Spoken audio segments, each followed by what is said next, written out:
sa pagpapatunay lamang na napakaganda ng mga babalitaan nito at ng pagdating ng ganitong kumpanya dito sa atin. Sapagkat nung araw po, at totoo, sa tagal ko na nagsasaka nung araw, pag ako'y nauuhaw, umiinom lang po ako sa bakas ng kalabaw.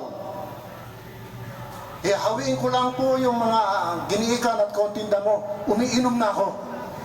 Hindi po ako kinakabahan sapagkat hindi po kami gumagamit ng kahit anong chemicals noon. Pero ngayon po, mapuwing lang ako, namumula ang mata ko.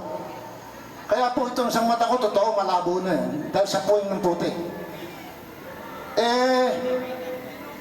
Una po, talagang nagpapasalamat ako sapagkat merong mga kumpanya ngayon na nakikita ko na hindi sa balita lamang gumaganap.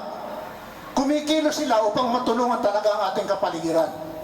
Hindi po naman ako nandito na ako para bigyan nila ng siguro tulong o ano pa para purihin ko sila sapagkat ala naman po akong kundi magsasaka lang din po ako. Pero napakahalaga po kasi hindi sa akin kundi sa kalahatan ng mga magsasaka sa buong Pilipinas at sa buong sigurong mundo. Napagkat kailangan maging alerto tayo sa kapakanan ng kapaligiran.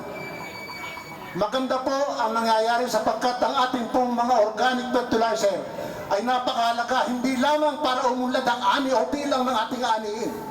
Ito po ay napakaganda sapagkat ang ating kakainin ay hindi tayo kinakabahan.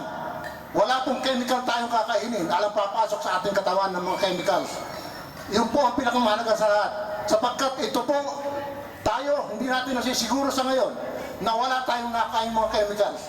Pero yung mga susunod na henerasyon sa atin, siguro yun ang ating mapuprotektahan ngayon. Sila na po ang makikinabang sa ganitong mga programa ng mga ganitong kumpanya.